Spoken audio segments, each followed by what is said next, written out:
जी बिस्मिल्लाहिर्रहमानिर्रहीम, अस्सलाम वालेकुम रहमतुल्लाहि व बरकातुहू। मेरा नाम है डॉक्टर मोहम्मद मुज़म्मिल हसन। एक नए सेशन के साथ आपकी खिदमत में हाजिर हैं। इससे पहले कि हम वीडियो को कंटिन्यू करें, डिस्क्रिप्शन में बैकअप चैनल का लिंक मौजूद है, उसको सब्सक्राइब करें। मेरे साथ डेयरी के बेताज बादशाह मौजूद है, डॉक्टर हसन नवाज साहब। माशाल्लाह काफ़ी तजर्बा हो चुका है।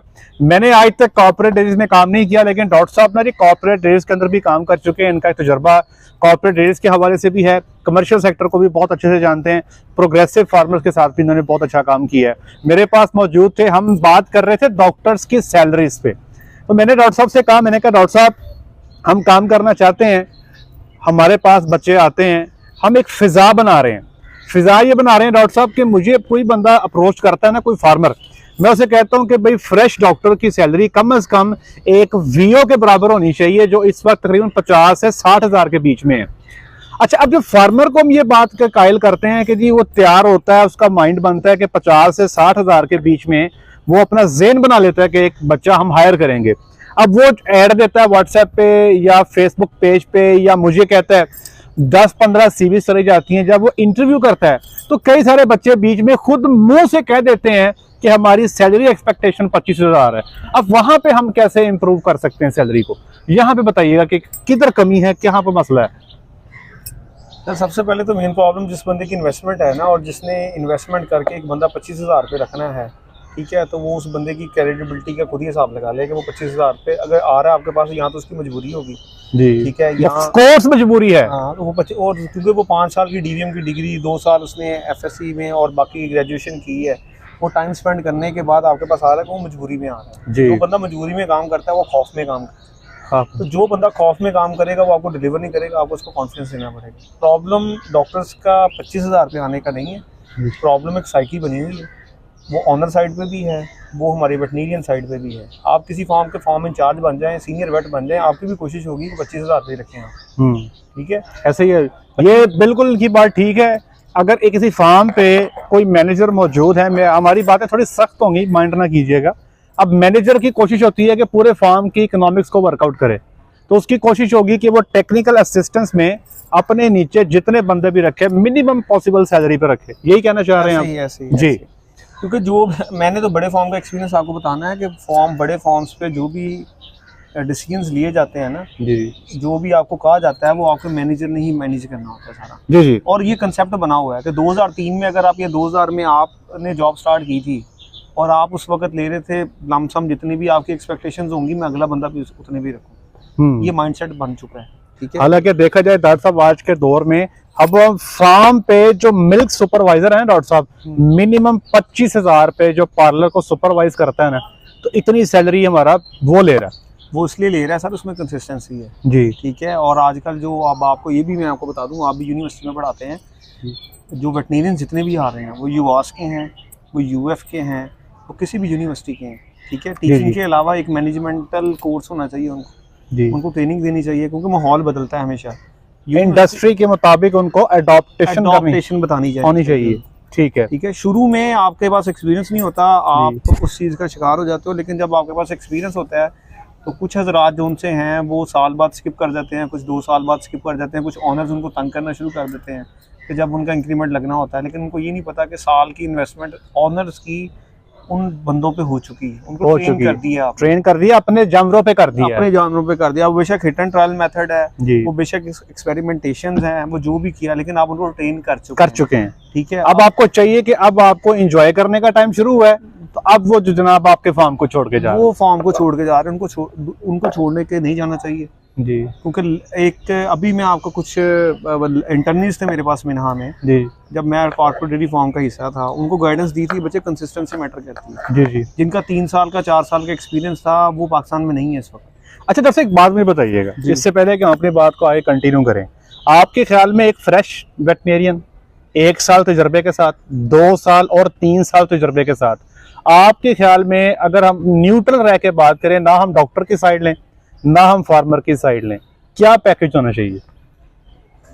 सर फ्रेश वेटनेरियंस का इस वक्त जो स्टार्टिंग पैकेज है ना, it should have to be more than 40, ठीक है, 40-50 के दरमियान में होना चाहिए, कि उसको जो मजबूरी की वजह से वो आपके पास जॉब करने आ रहा है, जी ठीक है, वो मजबूरी उसकी इकोनॉमिकली खत्म होगी तो वो घर का कम सोचेगा, फार्म का फार्म का ज्यादा सोचेगा। ठीक है। अगर तो आप उसको वही अंडर पे रखेंगे तो उसमें डबल माइंड होगा, वो सोचता रहेगा कि मुझे कोई अच्छी अपॉर्चुनिटी मिले, मैं स्किप करूं और वो कर भी जाएगा ऑफ कोर्स। क्या उसको ना भी काम आता होगा, वो आपके फॉर्म पे काम सीखेगा, वो स्किप कर जाएगा। ठीक है, क्यों करेगा? मैंने आपको एक्सपीरियंस ऐड कर रहा होगा, बस एक्सपीरियंस ऐड कर रहा है। जो 25,000 पे आपके पास आता है वो डेफिनेटली उसको फाइनेंशियल इश्यूज होते हैं। ठीक है। और जो डीवीएम डॉक्टर्स इस वक्त डीवीएम्स की डिग्री कर रहे हैं यहाँ पे आके, वो बहुत ही कोई हाई फाई फैमिली से बिलोंग नहीं डॉक्टर साहब एवरेज होते हैं, एवरेज फैमिली। जो साल एक्सपीरियंस के साथ है, जो साल एक्सपीरियंस के साथ है वो 65-70 के पास होना चाहिए। और जो 2 साल है, 2 साल वो टचिंग आपका 6 डिजिट होना चाहिए। मतलब आप कहते हैं कि जो बच्चा 2 साल में कर जाता है उसको 6 डिजिट टच हो जाना चाहिए, टच होना चाहिए। बिल्कुल और ठीक है। उसमें ये भी होना चाहिए कि ये अब ऑनर की साइकी है कि वो उस बंदे को चूज करे जिसमें कंसिस्टेंसी नजर। अच्छा डॉक्टर साहब एक और बात बताएं, अब हम थोड़ी सी ना फार्मर की साइड लेते हैं। फार्मर कहता है हमें बच कुछ नहीं रहा। मैंने पीछे एक सेशन किया था तो नीचे लोगों ने मैसेज किया कि डॉक्टर साहब हर चीज़ की कीमतें बढ़ गई हैं, वनडे की कीमत बढ़ गई है, जानवर बहुत महंगा हो गया है, हमारे लिए डेयरी को चलाना मुमकिन जो है वो मुश्किल से हम चला रहे हैं। आप कह रहे हैं कि हम डॉक्टरों की सैलरी जो है इतनी कर दें तो या तो हमें भी फायदा हो तो फिर हम डॉक्टर्स को सैलरी भी दें। आपकी इस पे क्या टेक ऑन? सर मेरा तो फायदा नहीं होना ना हो सकता है। जी। ठीक है, उसमें अपना एक्सपीरियंस मैं आपको बता देता हूँ। जिन एरियाज पे मैंने काम किया है उन एरियाज में जो चौधरी कल्चर चलता है, 2 बंदे तो इकट्ठे नहीं होते। आप क्यों नहीं इकट्ठे होते? फार्मर्स ऑनर्स क्यों नहीं इकट्ठे होते? चौधरी कल्चर है, क्यों नहीं इकट्ठे होते? हाँ। अब आप फार्मर हैं, मैं फार्मर हूँ, मेरे पास 300 जानवर, आप तो मेरे साथ मैदान जंग में आगे बैठ जाएंगे। उसके पास 300, मेरे पास 200 क्यों है? उसका 2000 लीटर है तो मेरा 2000 लीटर क्यों नहीं? आप अपने मुकाबलेबाजी खत्म करें पहले। और दूसरा ये यूनिटी लेके आए। अगर आप यूनिटी लेके आते हैं, आपका आपस में एका है, तो आपका दूध का रेट भी बढ़ जाएगा। ठीक है, आप जो उनसे ये नेगेटिव पॉलिटिक्स चल रही है इससे आप हो जाएंगे। दूसरा ये होता है कि 4 एक अपना नुमाइंदा मुकर्रर करें। जो बंदा आप समझते हैं 4 एक एरिया पे 4 फॉर्म है, उधर एक बंदा आप नुमाइंदा अपना मुकर्रर करें जो आपका रिप्रेजेंटेटिव, वो सबका ख्याल करे। ये ना अपने फॉर्म का ही ख्याल करे। बाकी कल्चर चलता है, ये ना एक नुमाइंदा मुकर्रर किया आपने, वो अपना ही सोचे, दूसरों का सोचे ना। अच्छा डॉक्टर साहब एक और बात मैं करना चाहूंगा। होता है ऐसे है, बच्चा किसी ने ज्वाइन किया, मिसाल के तौर पे 40,000 पे फॉर्म ज्वाइन कर लिया, साल हो गया, अब वो देख रहा होता है मुझे इंक्रीमेंट लगेगी। फार्मर उसको फोन करता है, डॉक्टर साहब आपकी 15% हमने इंक्रीमेंट लगा दी। अब वो जब ज़रबे तकसीमें करता है ना, वो देखता है कि 15 को परसेंट निकालू मैं 40,000 का, तो ये बनता 6,000, वो हो जाती है 46,000 एक साल एक्सपीरियंस के साथ। अच्छा फिर वो अगले साल जब 2 साल मुकम्मल होते हैं, फार्मर कहता है लो जी मैंने तुम्हारी 20% इंक्रीमेंट कर दी। वो फिर जब 7-8 हज़ार बनती है, वो बहुत स्लो एंड स्टडीली डेवलप कर रहा होता है। अच्छा जब माइग्रेशन करते हैं ना एक फॉर्म से दूसरे फॉर्म पे, तो उनको जंप लगते हैं बड़े। 40 पे स्टार्ट लिया, कल किसी दूसरे फॉर्म से ऑफर आ गई, वो कहता है मेरे पास 70 पे आ जाओ। फिर किसी तीसरे फॉर्म से ऑफर आ गई, वो कहता है मेरे पास 90 पे आ जाओ। यहाँ पे आप फार्मर को क्या समझाएंगे कि ये जो 10% इंक्रीमेंट है या 15% है, इसको किस तरह से मतलब एक रीजनेबल फिगर में कन्वर्ट किया जाए? क्या केपीआईज तय कर देने चाहिए, इंसेंटिव्स देने चाहिए? किस तरह एक डॉक्टर को फार्म पे बनाए रखना फार्मर के लिए जरूरी है, क्योंकि उसको ऑफर होनी है, उसने दौड़ जाना है। सर इसमें जो फॉर्म छोड़ने की वजह कभी सैलरी या इंक्रीमेंट नहीं होता। ठीक है, अब मैं आपको कह दूं कि सिर्फ डॉक्टर्स फॉर्म छोड़ते हैं वो सैलरी की वजह से ही increment. One of the main reason होती है फ्रस्ट्रेशन होती है, मेन सेम रूटीन होती है, मेन एक्टिविटी कोई नहीं है, ये मेन रूटीन होती है कि आपकी फिजिकल एक्टिविटी कोई ना कोई होनी चाहिए, आप एग्जॉस्ट हो जाते हैं। आप कहते हैं जो मैंने सीख लिया मैंने, इस फॉर्म पे ग्रोथ नहीं है मेरी, इसमें ग्रोथ नहीं है, यहाँ पे जाऊंगा मुझे नए मौके मिलेंगे, नई ग्रोथ होगी, ये होगी। मैंने ये डॉक्टर साहब की बात को मैं बिल्कुल सेकंड करूंगा। एक ठीक ठाक फार्म पे डॉक्टर काम कर रहा है, डॉक्टर 60 या 70,000 सैलरी पे, उसने फार्म छोड़ा 80,000 सैलरी पे, एक और फार्म पे चला गया। मैंने कहा ये क्यों क्या किया यार, 10,000 के पीछे तुमने फार्म छोड़ दिया। वो सर वो फार्म बड़ा है, वहाँ पे जानवर ज्यादा हैं, वहाँ पे मेरी डेवलपमेंट ज्यादा होगी, वहाँ पे मैं ज़रा सीखूंगा। तो ये भी आपकी बात ठीक है कि वो ग्रोथ भी जो है ना जो डॉक्टर्स अपने देख रहे होते हैं, और वो फार्म्स पे जहाँ पे ऑनर्स का आना जाना नहीं है या इंटरेस्ट नहीं है, वहां पे भी आप देखेंगे डॉक्टर ज्यादा टिकते नहीं है। डॉक्टर हमेशा वहां पे ज्यादा टिकते हैं जहां पे फार्मर्स का इंटरेस्ट होता है। वो आते हैं, बात करते हैं, फ्यूचर प्लानिंग करते हैं, सेटअप को एक्सटेंड करने की बात करते हैं। वहां पे डॉक्टर का लाइफ स्पैन भी ज्यादा है। डॉक्टर अभी तक आपके एक्सपीरियंस में एवरेज लाइफ जो आप देख रहे हैं किसी भी डॉक्टर की फार्म पे कितनी चल रही है? 3-4 साल। ये तो आपने बहुत बता दिया। मैक्सिमम मिनिमम कितनी है? मिनिमम 1.5-2 साल। ठीक है, मतलब ये ऐसा ही है। इस वक्त एवरेज जो है ना, एवरेज किसी फार्म पे डॉक्टर की जो लाइफ है 1.5 से 2 साल है, अदरवाइज वो 1.5-2 साल के बाद जो है वो स्किप कर जाता है। डॉक्टर साहब ये भी बताया ना कि हमने भी सैलरीज की बात कर ली, सब कुछ ओके, अच्छी बात है।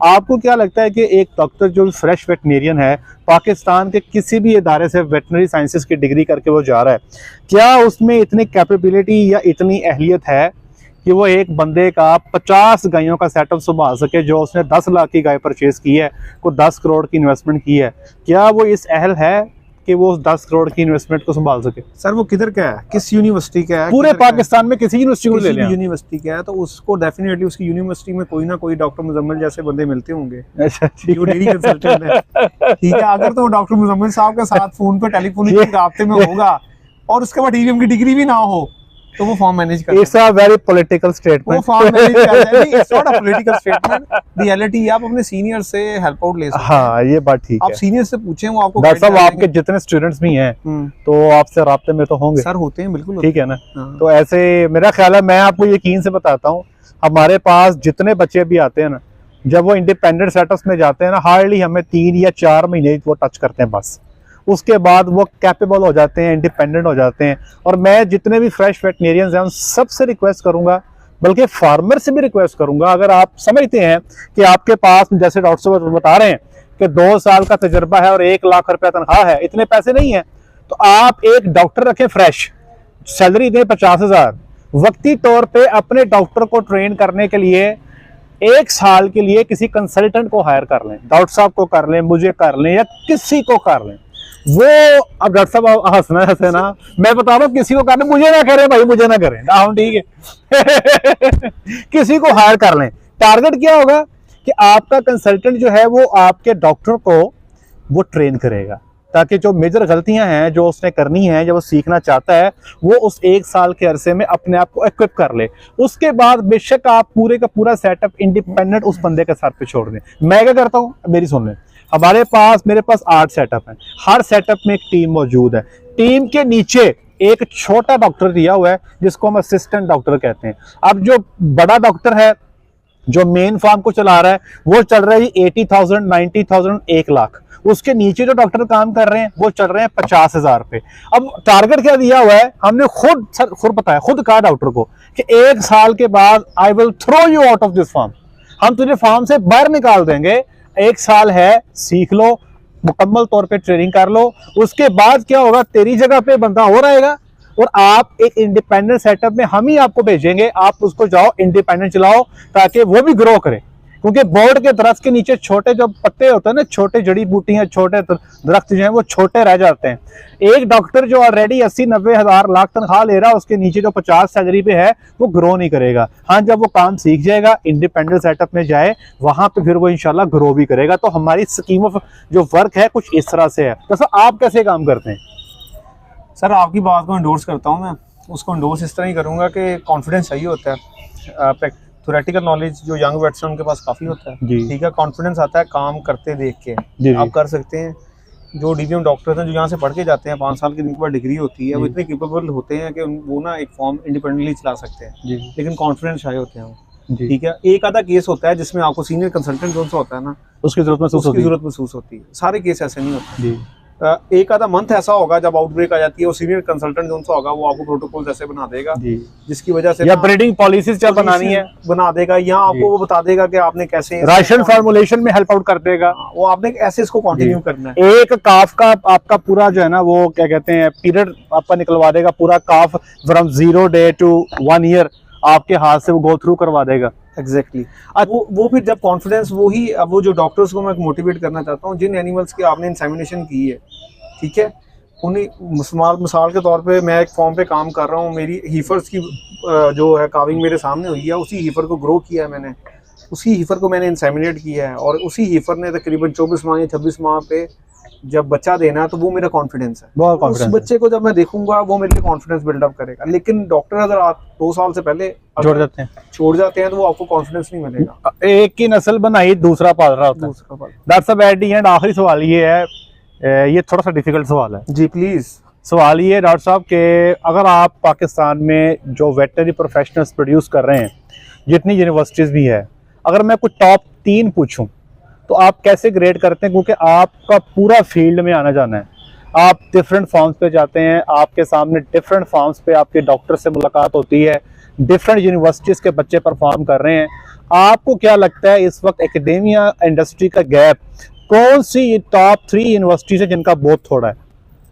सर वो यूनिवर्सिटीज़ जिन्होंने professionals university corporate dairy farm से कमर्शियल फार्म से टीचर हायर किए हैं, वो किसी भी यूनिवर्सिटी में उठा के देख लें, जिनमें सबसे ज़्यादा रेशो है वो यूनिवर्सिटी के ग्रेजुएट ज़्यादा बेहतर होंगे। ठीक है, वो बेशक यूएफ है, यूवास है, एरिड है, टंडोजाम है, पूंछ है, रावलाकोट, कोई भी यूनिवर्सिटी है। सबसे पहले तो ये जो सी है ना एक हमारी चल रही चपकलिश यूनिवर्सिटीज़ की, ये तो खत्म होनी चाहिए। हाँ, सारे भाई हैं जी, सारे हमारे भाई हैं, हम सारे पाकिस्तानी हैं। वो बेशक रिफा के हैं जी, हमारे हैं, युवास के हैं, किसी के भी, हमारा कोई कॉन्फ्लिक्ट ऑफ इंटरेस्ट नहीं है जी। ठीक है, आप डॉक्टर मुजम्मिल साहब से पूछें, कोई मसला मसाइल है मेरे से पूछें, मैं अवेलेबल हूँ आपके लिए। डॉक्टर साहब हम तो कर भी रहे हैं ना, मेरे पास रिफा से बच्चे मौजूद हैं, मेरे पास BZU से बच्चे मौजूद हैं, और हमारे पास इवन के इंटरनेशनल IUB से बच्चे भी मौजूद हैं जो हमारे पास काम कर रहे हैं। जो गोमेलियन है वो ज़्यादातर हमारे पास नहीं आते, आई डोंट नो क्यों नहीं आते, शायद वो उस बेल्ट में रह जाते हैं। लेकिन एक बात याद रखें यार, ये जो यूनिवर्सिटीज़ के बच्चे आपस में हमने देखा है जो एक दूसरे की लेग पुलिंग कर रहे होते हैं ना,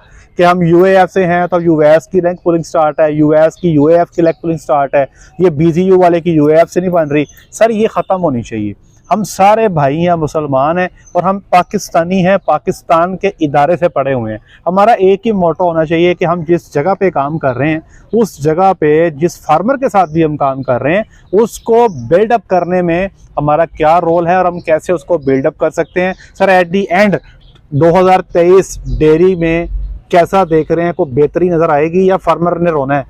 सर जो बंदे सर्वाइव कर जाएंगे और जो अल्लाह का शुक्र अदा करने वाले हैं, ठीक है, उनको डेयरी में बहुत ही पॉजिटिविटी नजर आएगी। ठीक है, जो बंदे रूटीनली आदत पड़ गई है रोने की, जिनको ठीक है हर चीज कंफर्टेबल चल रही हो तो फिर भी रोते हैं, डॉक्टर्स की सैलरी बहुत अच्छी है फिर भी रोते हैं, वो बंदे वहाँ के वहाँ रहने हैं। और मैं डॉक्टर्स को स्पेशली एक देना चाहता हूँ एक एडवाइस कि कंसिस्टेंसी बहुत मैटर करती है। Jack of all trade master of none वाला साहब होता है, अगर आप बार बार जो उनसे है ना एक जगह से दूसरे स्पॉट पे जाते हो, ठीक है। बाकी जो ये यूनिवर्सिटीज वाली डॉक्टर साहब ने बात की हुई है, ये ना स्टेट विद इन स्टेट बनी हुई है। पाकिस्तान के अंदर ही हमने ना India, Afghanistan, Iran, Balochistan, Sudan वगैरह सारा बनाया हुआ है। वो यूनिवर्सिटीज का भी है, वो फॉर्म्स का भी है। ये चीजें खत्म होनी चाहिए, ये चीजें खत्म होंगी तो इंशाल्लाह जो आपको ना पॉजिटिव वाइब्स मिलेंगी, चीजें बेहतर होंगी, इत्तेफाक होगा, काम करने का मजा आएगा। वो सीनियर लेवल पे भी है, ये मैं आपको जूनियर्स का नहीं कह रहा, ओवरऑल लेवल पे भी है, सीनियर डॉक्टर्स लेवल पे भी है। जो लड़के पॉजिटिव हैं उनको मैं चैलेंज करता हूं कि इंशाल्लाह आप पॉजिटिव हो तो आपको I am going to see you at form manager post, किसी भी फॉर्म पे जा सकते हो। जो नेगेटिव हैं, जो नेगेटिव पॉलिटिक्स में इन्वॉल्व हैं, जो एक दूसरे की लेग पुलिंग करते हैं, वेटनेरियन, वो पीछे रह जाते हैं, वो कभी भी तरक्की नहीं करेंगे, कभी नहीं। देखिए मेरे पास है, मैं नाम मेंशन नहीं करूंगा उनका, ठीक है, जिनको मैंने फेशियली देखा भी था और मैं देख रहा हूँ वो किधर हैं इस वक्त। ऐसे ही है, जो पॉजिटिव बंदे थे वो रूल कर रहे हैं। देखिए उनकी नेगेटिविटी ऐसे ही है। अभी भी मैं दरअसल यहाँ पे अप्रिशिएट करना चाहूंगा, बहुत सारे लोग हैं जिनको अप्रिशिएट किया जाता है, लेकिन जिंदगी में ना आपने किसी ना किसी को उस्ताद बनाया होता है जिससे आप सीख रहे होते हैं। मेरे जो कुछ डेयरी के उस्ताद थे ना शुरू में, एक तो डॉक्टर फरीद सईद साहब थे, डॉक्टर साहब भी मेरे उस्ताद हैं, ठीक है जी। और इसी तरह एक डॉक्टर फैसल हुआ करते थे, हैं भी, नेस्ले सब फार्म पे वो मैनेजर थे। मैंने उनका बड़ा ही सर खाया। 2010 में मैंने काम शुरू किया और 2013 तक मैंने उस बंदे का इतना सर खाया कि आपकी सोच होगी। लेकिन उस बंदे को सलाम है, उसने कभी इरिटेशन का मुजाहरा नहीं किया, हमेशा कोशिश की मुझे समझाने की, मुझे बताने की। तो मैं जब भी कभी मुझे लोग रब्ता करते हैं ना, जब हल्का सा कभी मैं इरिटेट होता हूँ ना, तो मेरे ज़हन में ये बात आ जाती है कि यार तू भी किसी ज़माने में किसी को तंग किया करता था और अगला बंदा तुझे बिल्कुल प्यार से समझाता रहा। तो फिर मैं अपने आप को कूल डाउन करता हूँ कि नहीं, हमने अपने छोटों को समझाना है, हमने उनकी गाइडेंस करनी है। तो आप देखें वो बंदा, उसने कभी आज तक ये नहीं सोचा, वो एनिमल हस्बेंड्री से हैं डॉक्टर साहब, सर डॉक्टर फैसल साहब, मैं बताता हूँ हाँ। आपको, डॉक्टर नवीद साहब हैं सफायर पे, वो भी हस्बेंड्री से हैं। हस्बैंडरी से हैं। मैंने बहुत सीखा है मतलब उनसे। कभी भी उन्होंने ये काम नहीं किया, कॉन्फ्लिक्ट कभी नहीं आया, डीवीएम हस्बैंडरी का कभी कॉन्फ्लिक्ट नहीं आने दिया। इमरान साहब है universal dairy, Imran Babar, yes, हाँ जी, उनसे मसले Excellent. बनते हैं, हम पूछते रहे, मैं उनसे पूछता रहता हूँ मतलब चीजें। आप उससे मिलेंगे ना, आपको ऐसे ही लगेगा आप अपने भाइयों के साथ बैठे हैं, गपशप लगा रहे हैं। और आज वो देखें माशाल्लाह, वो लोग किधर बैठे हैं, मतलब Senior है उनका हमारे वो। मतलब हमारे सीनियर हैं, हम उनकी रिस्पेक्ट हम भी करते हैं, बेसिकली ना फंस जाते हैं इन जी। केसेस पे, फिर हम उनकी राय वो राय लेते हैं। हमारे लिए उनकी राय बड़ी मुकद्दम होती है। हम जब उनसे राय ले लेते हैं, उनके को पॉइंट ऑफ व्यू हमारे पास आता है, तो हम जो है ना वो स्ट्रॉन्ग फुटेड हो जाते हैं। तो ये डॉक्टर साहब की बात ठीक फिर है। डॉक्टर अब्दुल्ला साहब हैं, अब्दुल्ला साहब ने साथ में, एग्जैक्टली, डॉक्टर वसीम साहब हैं ईस्टर्न पे। जब भी हमें को आता है ना इशू आता है, जी। मैं इन बंदों को अप्रोच करता हूँ, बिल्कुल ऐसे ही है। ठीक है। इनके साथ मेरा बड़ा अच्छा सारे ये बचपन तो बड़े बड़े बड़े नाम ले दिए डॉक्टर साहब ने। सर हम तो अपने स्टूडेंट्स को भी टच कर लेते हैं। मोहसिन सूडान में, सूडान, डॉक्टर मोहसिन प्रोटोकॉल्स, ठीक है फॉरेन जी। प्रोटोकॉल्स। जब मैं कभी मुझे किसी केस की नहीं समझ आती, कई सारे केसेस हैं। अब जब लंपी स्किन आया था हमारे पास पाकिस्तान में, हमारे लिए न्यू थी, लेकिन डॉक्टर मोहसिन साहब सूडान में उसको देख चुके थे, बड़ा उन्होंने मुझे हेल्प आउट किया। तो डॉक्टर मोहसिन मेरे स्टूडेंट है, लेकिन कभी हमने पूछने में आर महसूस नहीं की, बल्कि सीखने का जो अमल है ना, उसमें छोटा बड़ा नहीं होता। उसमें सिर्फ ये होता है कि आपको इल्म कहाँ से मिलता है, बस ले लें, यही सबसे इम्पोर्टेंट चीज़ है। डॉक्टर साहब आपका बहुत शुक्रिया, आपके टाइम का बहुत शुक्रिया। आप लोग उम्मीद करते हैं कि आज के सेशन से पॉजिटिव चीज़ों को लेंगे जिससे आप इम्प्रूव कर सकें। उम्मीद करते हैं सेशन आप इसको एंजॉय करेंगे, इससे सीखेंगे। आज के लिए इतना ही, अपना ख्याल रखें, दुआ में याद रखें, 5 वक्त की नमाज बाद जमात अदा करें। अस्सलाम वालेकुम।